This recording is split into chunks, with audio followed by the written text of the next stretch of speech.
Je continue ma série de causeries sur la conjonction en astrologie. La conjonction, pour moi, c'est la conjonction entre deux phénomènes distincts, à savoir les planètes et les étoiles. Il n'y a pas de sens à faire une conjonction entre deux planètes, contrairement à ce que dit M. Barbeau. Un facteur mobile, la planète, un facteur fixe, l'étoile. Cette conjonction correspond à un moment fondamental, à une loi fondamentale de notre monde, de nos sociétés. Et ça a été instauré certainement il y a des millénaires. C'est une loi, au sens non pas scientifique, mais au sens juridique. Instaurée par les dieux, si on peut dire. Les dieux, au sens, on peut dire quelque part, d'envahisseurs, d'extraterrestres. La conjonction correspond à un surmoi unitaire. C'est-à-dire une obligation, à certains moments, de ne faire qu'un. De faire que tout ce qui peut être différent converge.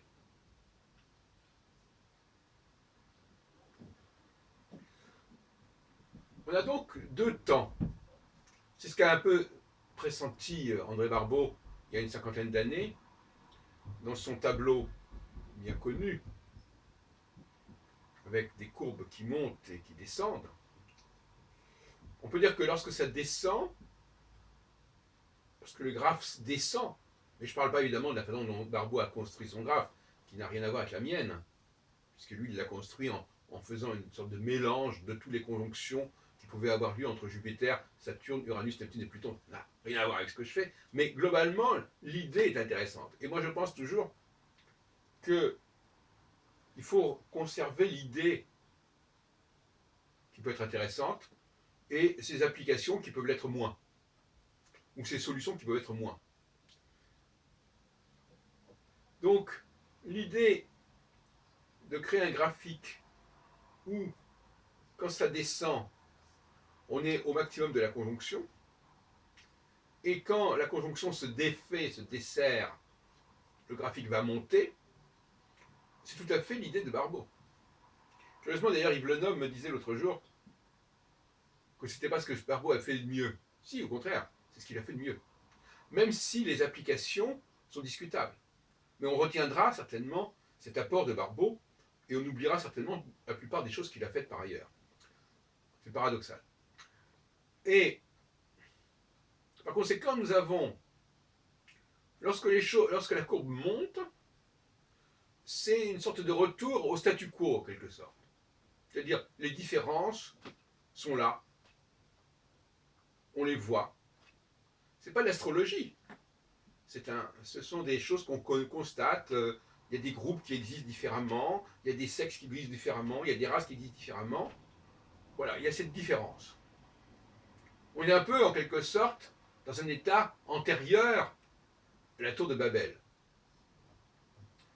Et la tour de Babel, c'est la conjonction, justement.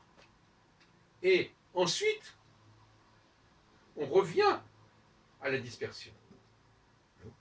Puisque les dieux, décident de disperser, de diviser les langues, etc. Pour empêcher que l'on se remette à construire cette unité. Parce que finalement, quand on lit la Bible, on s'aperçoit que la tour de Babel incarne justement ce risque d'unité. Donc, c'est assez compliqué, parce que cette recherche d'unité, elle est à la fois une tentation,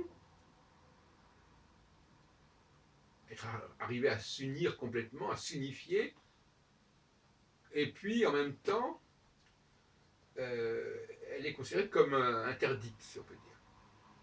Puisque les dieux vont intervenir pour que le scandale de cette tour, qui est carrément, quasiment la conjonction c'est la tour,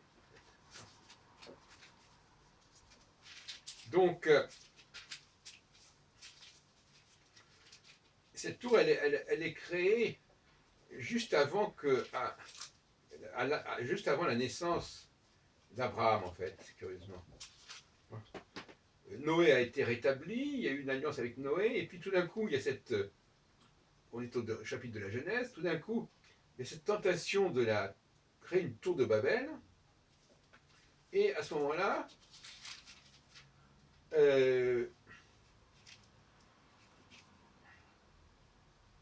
voilà, je vais vous lire le chapitre 11 de la Genèse. À ce moment-là, tous les habitants de la terre parlent la même langue et ils utilisent les mêmes mots. Un jour, les gens venus.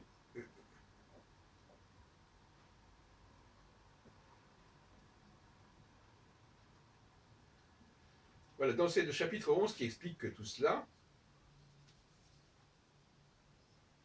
Et à un moment donné, il apparaît qu'il faut détruire cette tour. En réalité, c'est l'esquisse d'un phénomène cyclique.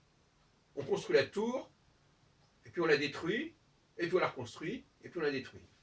Ce n'est pas dit comme ça, mais c'est une attestation justement d'une cyclicité qui est à la base de mon travail.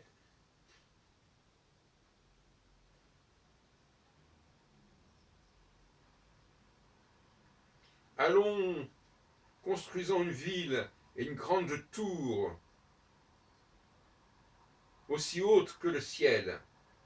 Ainsi nous deviendrons célèbres et nous pourrons rester tous ensemble. Alors, le Seigneur descend du ciel pour voir la ville et la tour que les êtres humains sont en train de construire. Ensuite, il dit, ils forment tous un seul peuple et ils parlent la même langue. Cela commence bien. Alors maintenant, jusqu'où vont-ils aller? Rien ne pourra plus les arrêter. Ils vont faire tout ce qu'ils veulent. Ah non, je vais mélanger leur langage, il faut les empêcher de se comprendre entre eux. Le Seigneur les chasse de leur ville et il les envoie un peu partout dans le monde. Ils arrêtent de construire la ville. C'est pourquoi on donne à cette ville le nom de Babel. En effet, c'est là que le Seigneur a mélangé le langage des habitants de la terre. C'est à partir de là qu'il les a envoyés un peu partout dans le monde entier. Et au chapitre 12, c'est la rencontre avec Abraham, c'est l'alliance avec Abraham, qui est une alliance, dont j'ai parlé d'ailleurs, où on renonce à l'alliance avec Noé, qui est l'alliance de Dieu avec toute l'humanité, pour l'alliance avec le seul peuple hébreu. Et donc, quelque part, le christianisme, c'est le retour à l'alliance noachide. Et c'est la remise en question de l'alliance avec Abraham et avec Moïse. Alors, au niveau du modèle que je défends, il n'y a en fin de compte qu'un seul cas de figure. Ça apparaît déjà dans le modèle de Barbeau. Il y a les conjonctions, et puis il y a quand il n'y a pas la conjonction. C'est cette idée de la conjonction, et puis quand la conjonction s'épuise. Donc il n'y a qu'un seul facteur. Soit la conjonction se fait, et on peut la mesurer, on peut dire à tel moment il y a la conjonction, quel moment Saturne, en l'occurrence dans mon système, est conjoint avec l'étoile, avec une des 4 étoiles fixes royales. Il peut y avoir aussi des rétrogradations qui fait que la conjonction se fait, et puis elle se défait légèrement, etc. Mais tout ça, ça peut se représenter par un graphique. Et puis quand le graphique monte, c'est tout simplement que la conjonction, elle est plus là, ou elle se défait. Et plus elle monte, c'est-à-dire plus la courbe monte, et plus le phénomène conjonctionnel est faible. Bon. Mais cela dit, Barbeau, lui, il voit un signe de tension. La conjonction serait un signe de tension, provoquerait des guerres, etc. Alors que lorsque la courbe monte, ce serait plutôt un signe de détente. Voilà. C'est un peu dans cet esprit qu'il l'avait fait à l'époque où on était en pleine guerre froide. Alors, on va parvenir sur les travaux de Barbault qui n'ont pas permis, parce que son schéma était quand même vicié quelque part, au niveau des éléments qu'il utilisait, puisqu'il ne voulait absolument pas. Alors là, c'était un tabou total. Il n'était pas question qu'il utilise en astrologie mondiale les étoiles fixes royales, ou même les étoiles fixes du tout. Par contre, avec son frère Armand, au lendemain de la Seconde Guerre mondiale, il a lancé cette idée de cycle planétaire où il fallait connecter une planète avec une autre planète. Bon, ça donnait, ce qu'on sait, ça donnait toute une théorie de la géographie sacrée avec telle planète qui représentait tel pays, etc. Bon, il y a eu des heures de gloire, puisqu'il y a eu 1989 avec la conjonction Saturne-Neptune, mais enfin, on en est revenu, et à mon avis, c'est tout à fait un artefact. Alors, donc, nous sommes actuellement, par exemple, en phase conjonctionnelle. On peut dire que la courbe descend, n'est-ce pas? Elle descend. Et donc, on voit je dirais, des promiscuités, des décloisonnements, dans le temps comme dans l'espace. C'est-à-dire que ce qui nous paraissait complètement inconcevable, complètement éloigné, se rapproche. La conjonction fait que ce qui semble éloigné dans le temps et dans l'espace cesse de l'être. Avec un facteur de surprise. Des choses qu'on croyait inconciliables, incompatibles, peuvent s'entendre. On est en pleine promiscuité. Des gens qui n'avaient rien à voir entre eux se rencontrent. Des alliances entre des forces qui n'avaient rien à voir se rencontrent. C'est ça toute la dynamique de la conjonction. On comprendra ça. Alors, on va pas revenir sur le phénomène Trump, on va pas revenir sur le phénomène Brexit, mais on voit bien là que tout d'un coup, des gens qui semblaient hors de portée, qui ne pouvaient pas avoir une emprise sur notamment le monde élitique, l'élite politique, l'establishment, comme on dit, politique, tout d'un coup, ils faisaient entendre leur voix. Ça s'est vu en Hongrie, ça s'est vu en Angleterre, ça s'est vu en France, ça s'est vu aux États-Unis. Et Franck Nguyen m'écrivait l'autre jour qu'il fallait que je démontre que mon modèle fonctionnait pour tous les pays. Pourquoi pas? En tout cas, il me semble qu'actuellement, à cette fin de 2016, ce modèle que j'ai élaboré devient la référence par définition en astrologie mondiale. Alors, finalement, nous avons une réalité que l'on peut observer, toutes sortes de clivages. On n'a pas besoin d'être astrologue pour ça. L'astrologie, l'astrologie n'a son mot à dire qu'en phase conjonctionnelle. Quand on n'est plus en phase conjonctionnelle, le poids de l'astrologie est par définition beaucoup plus faible. Et là, on va laisser la parole aux politologues, aux économistes, aux sociologues, qui vont vous décrire toutes sortes de différences, qui vont vous décrire la diversité, la sociodiversité, la biodiversité, etc. Mais cette notion de diversité, justement, correspond à quelque chose de l'ordre de la séparation. C'est-à-dire que ça correspond au moment où la planète Saturne s'éloigne de ses repères conjonctionnels, c'est-à-dire de ses repères stellaires. Donc à ce moment-là, les astronomes n'ont plus rien à dire. Il y a le poids, tout le poids, toute la pesanteur des réalités historiques, sociologiques, etc. Donc c'est pas la peine de chercher à ce moment-là une configuration astrale, c'est plutôt une non-configuration qui fait sens.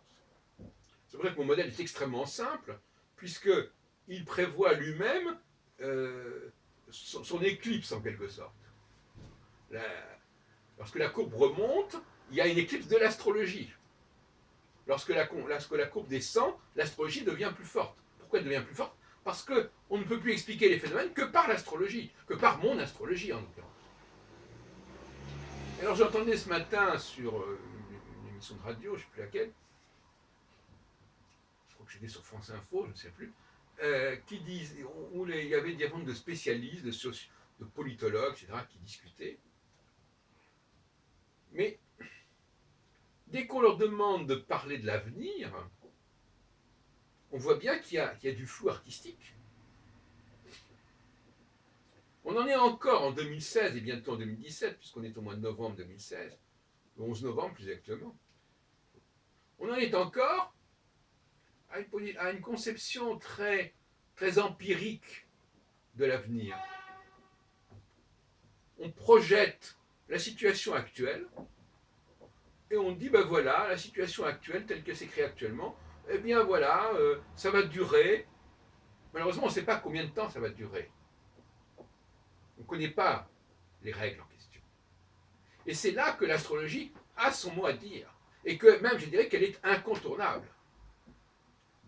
Parce que si je disais, par exemple, que la situation conjonctionnelle actuelle, au vu de la courbe, combien de temps elle va rester? Dans combien de temps les choses vont se dissoudre, vont se défaire, vont se dénouer? Puisqu'on est là dans ce que j'appelle l'astrologie alpha-oméga. Dans combien de temps va-t-on revenir à des séparations, comme dirait Montesquieu? À quand le retour des séparations? C'est-à-dire que le retour des séparations, c'est pas symbolisé par une planète, c'est symbolisé au contraire par le fait que quelque chose se défait. C'est l'astrologie, elle est le surmoi conjonctionnel de l'union. Et donc quand cette union se défait, et c'est prévu qu'elle se défasse régulièrement et périodiquement, eh bien à ce moment-là, on n'est plus dans l'astrologie, et à ce moment-là, c'est la réalité sociale, politique que tout le monde peut observer. Et que moi j'ai décrite quand je parle des hommes et des femmes, etc. Je ne fais pas d'astrologie. Mais c'est pour ça qu'être astrologue, c'est à la fois fonctionner sur un registre conjonctionnel, mais à la fois aussi pouvoir dire ce qui va se passer quand cette conjonction se dissout, se défait, se dessert. Ce qui veut dire qu'à ce moment-là, il faut observer, il faut savoir quels sont les véritables clivages, les véritables cloisonnements, parce que ce sont ces cloisonnements-là qui, effectivement, à la fois vont se refaire, vont se reconstituer lorsque la conjonction se défait, mais qui vont à nouveau être remises en question quand la conjonction va se reformer. Donc l'astrologue est obligé d'être à la fois un sociologue qui décrit la complexité des différences, de cette diversité à tous les niveaux, dans le temps et dans l'espace, et à la fois qui est capable de dire que tous les 7 ans, environ, en réalité c'est plus complexe que ça, puisque c'est, on peut dire tous les 4 ans, etc. Enfin, ça dépend à quel moment on va prendre en considération la conjonction.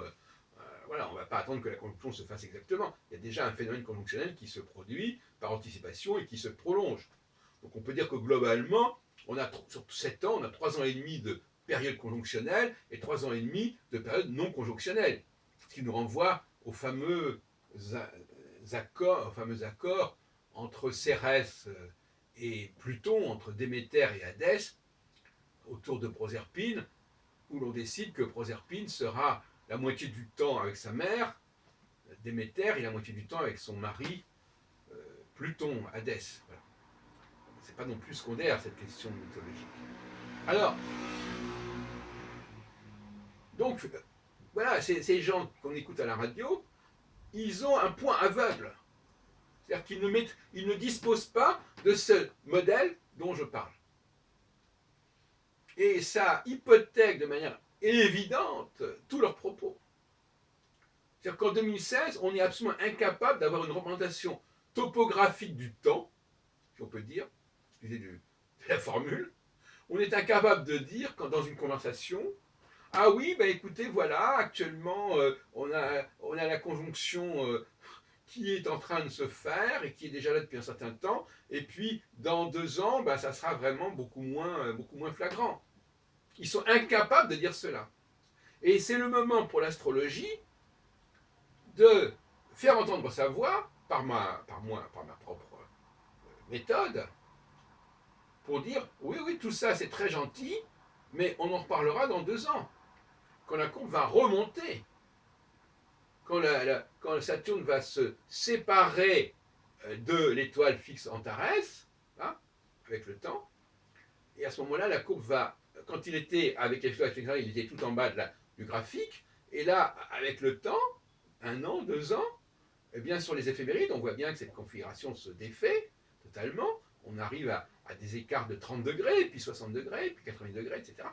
Enfin, bon, on ne va pas rentrer dans le détail technique, parce que là, c'est pas tout à fait comme ça qu'il faut dire les choses, mais en tout cas, on a un processus d'élongation qui fait que progressivement, ben, l'effet conjonctionnel, il devient quasiment nul. Alors, on revient à l'histoire de la tour de Babel, c'est-à-dire que la tour de Babel, et je terminerai là-dessus, c'est la conjonction, et la destruction de la tour de Babel, c'est le moment où cette conjonction n'est plus visible, parce qu'on est quand même dans le problème de la visibilité. Le rapprochement entre la planète et l'étoile, il n'est plus là, il ne se voit plus dans le ciel, et on voit au contraire la planète qui est ici, l'étoile qui reste là, l'étoile suivante qui est un peu plus loin, et pour l'instant la planète elle est entre deux étoiles, et donc elle est complètement dans ce qu'on pourrait appeler une disjonction. Bon. Mais une disjonction, ça ne correspond pas à quelque chose de précis, c'est simplement la conjonction qui se défait. Bon, mais la courbe peut effectivement le montrer, mais ça veut dire le retour à la complexité du monde, à la diversité, au clivage, qui, en phase conjonctionnelle, ont tendance à être niés. On retombe dans le thème du déni. Bon. Mais aujourd'hui, effectivement, j'en ai parlé, je reviens là-dessus, la conjonction, c'est le moment où il y a une fusion, il y a une osmose, il y a une synergie qui se met en place, des forces qui ne pouvaient pas aller ensemble sont obligées de converger et de cohabiter et de coexister, et c'est tout à fait intéressant aussi, parce que ça permet une fécondation. Le peuple féconde l'élite, et l'élite féconde le peuple. Parce que sociologiquement, ce sont deux mondes complètement différents. Mais la conjonction les met en contact, les met en relation. Voilà. Je vous renvoie aux deux autres causeries que j'ai faites sur ce sujet.